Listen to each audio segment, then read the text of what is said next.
یہ ایک بیل کو کہتے ہیں. یہ میں پیغام دے رہا ہوں آج بیرونیا کو, اور اس میں انشاءاللہ میں خود بھی اس میں شامل ہوں. عشق ایک بیل کا, عشق کا ایک بیل ہوتی تھی, جیسے کدو کی بیل نہیں, اس بیل کو عشقہ کہتے تھے. یہ چڑھتی تھی, کسی درخت پر چڑھ جاتی, اور اس بیل میں اگر کوئی جانور آ جاتا تو بیل اس کو اپنے شکنجے میں لے لیتی. وہ درخت بھی سوکھ جاتا, وہ جانور بھی سوکھ جاتا. بیل کا رنگ پورا اس پر چڑھ جاتا. گزرنے والے کو نہ جانور کا پتہ چلتا نہ درخت کا پتہ چلتا, بیل ہی بیل نظر آتی.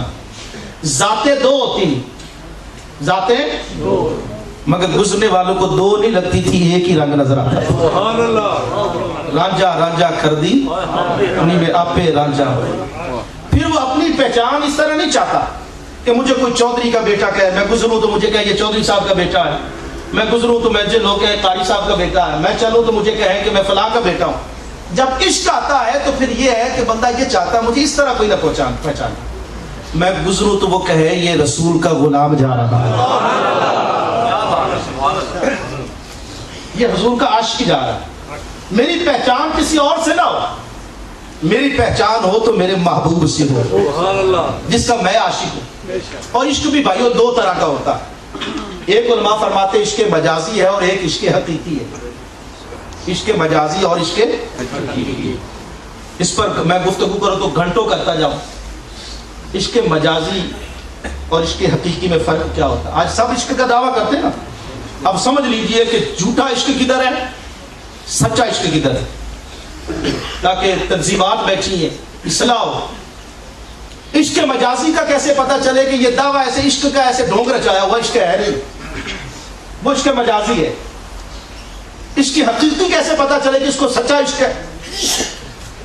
اس کی میں مثال دیتا ہوں. جہاں عشق مجازی ہوگا وہاں رقابت ہوگی, وہاں حسد ہوگا, وہاں بغض ہوگا. جہاں عشق مجازی ہوگا رقابت ہوگی, وہاں پر حسد ہوگا, بغض ہوگا. مثلا مجنو کو کس سے عشق تھا؟ مجنو چاہتا تھا کہ لیلا صرف میری رہے, کسی اور کی. اچھا, رانجھا کس کا عاشق تھا؟ ہیر کا. اس کی رقابت تھی, وہ چاہتا تھا میرے علاوہ ہیر پر کسی اور کا حق نہ ہو. یہ عشق مجازی ہے. جہاں عشق مجازی ہوگا وہاں رقابت ہوگی, حسد ہوگی, اپنا حق جتائے گا. اور بھائیو جہاں عشق حقیقی آئے گا, مجنو چاہتا تھا لیلا فقط میری رہے, رانجھا چاہتا تھا ہیر فقط میری رہے, مگر حضرت بلال چاہتے تھے جس طرح میں مصطفیٰ کا ہوں ساری کائنات مصطفیٰ کی ہو جائے.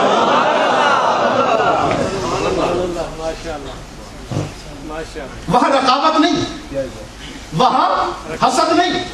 حضرت بلال چاہتے تھے جس طرح میں در رسول کا غلام, ساری کائنات آؤ در رسول پر, آؤ مصطفیٰ کی طرح. تو میرے مسلمان بھائیوں, جہاں حسد ہو کہ مصطفیٰ فقط میرے اور یہ فیض فقط میرے ذریعے سے اور میں ہی نمائندہ حضور کا, دعویٰ تو عشق حقیقی کا کرے پر عشق نہیں ہے, محدود کر رہا ہے فیضان مصطفیٰ کو, بلکہ یوں کہے مصطفیٰ تیرے سمندر کا میں بھی ایک قطرے کا کروڑواں حصہ ہوں, تیرے دین کا میں بھی ایک ذرہ ہوں, آقا مجھے بھی قبول کر.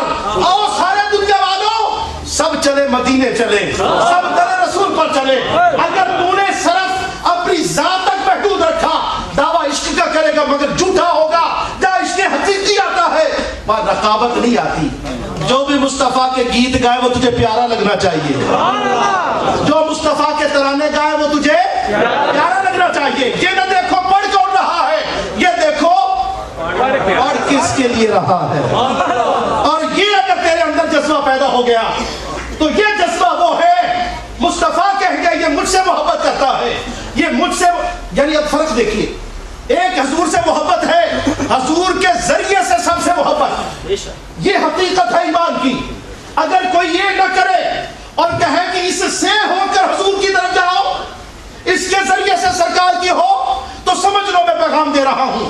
اس میں اگر میں ہوں یا آپ ہیں, اس لیجئے ساری کائنات در رسول کی غلام ہے، ساری دنیا حضور کی محتاج ہے، میرا مصطفیٰ کسی کا محتاج نہیں ہے۔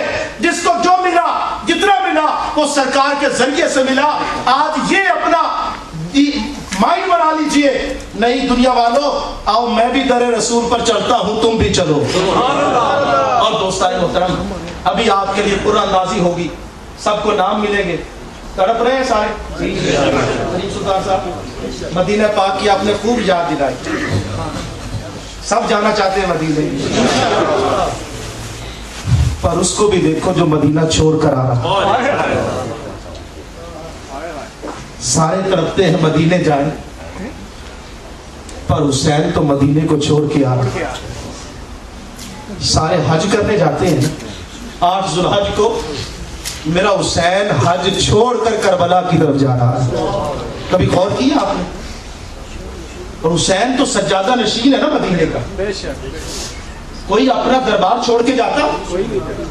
حسین پاک سجادہ نشین، اس سے بڑا کوئی سجادہ نشین نہیں ہے، مدینے کا سجادہ نشین، جن کے نانا کے صدقے سب کو سب کچھ ملا، وہ مدینہ کیوں چھوڑ رہا ہے؟ وہ بیت اللہ چھوڑ رہا ہے، اور لوگ حج کی طرف جا رہے ہیں، پر حسین 8 ذوالحج کو کربلا جا رہا ہے۔ کہا حاجیو تم کعبے کا طواف کرو گے، اور حسین جا کر اپنے زینب کے خیموں کا چکر لگائے، تم حجر اسود کو چومو گے نا، حسین علی اصغر کا ماتھا چومے گا، علی اکبر کا ماتھا چومے گا۔ تمہارا عمرہ صفا مروہ پر دوڑ کر، صفا مروہ پر دوڑتے ہو نا عمرہ کرنے والوں، سعی کرتے ہو۔ میں کربلا کی زیارت کو گیا 2 مرتبہ، تیسری مرتبہ جا رہا ہوں، یہ دسمبر کے اینڈ پر میں جا رہا ہوں کربلا شریف، نجف اشرف بغداد شریف، ویزا کم لگ گیا ہمارے۔ تمہارا حج تمہارا عمرہ جاؤ گے تو صفا مروہ پر دوڑنے کے بعد کیا کرواتے ہو؟ حلق کرواتے ہو، سر مڑواتے ہو، تمہارا عمرہ مکمل ہو جاتا ہے۔ پر حسین پاک کہہ رہے ہیں کہ میرا حال یہ ہوگا، میں دوڑوں گا خیموں کے گرد، کبھی علی اکبر کا لاشا اٹھاؤں گا، کبھی علی اصغر کا لاشا اٹھاؤں گا، تم سر مڑواؤ گے، تمہارا حج عمرہ ختم ہو جائے گا۔ حسین بال نہیں مڑوائے گا، حسین اپنا گلا کٹوائے گا۔ تم سر کے بال مڑواتے ہو، حسین اپنا گلا کٹوائے گا۔ تم کعبے کی دیوار کے ساتھ بیٹھ کر قرآن پڑھتے ہو۔ میں جب پیدا ہوا تھا نا، میرے نانے نے میرے کان میں اذان دی تھی، میں نے کہا نانا اذان تو دے رہا ہے، سجدہ حسین کر کے دکھائے گا، سجدہ حسین کر کے دکھائے گا۔ اور یہ ایسا سجدہ ہے، لوگ سجدہ کرتے ہیں پھر دوسرے سجدے کے لیے سر اٹھاتے ہیں، پر حسین پاک تیرے سجدے کے قربان جاؤں، تو نے سجدہ کیا ہے پر سر پھر اٹھ گیا۔ ہری ہے شاخ تمنا جلی تو نہیں، دبی ہے آگ جگر کی بجھی تو نہیں،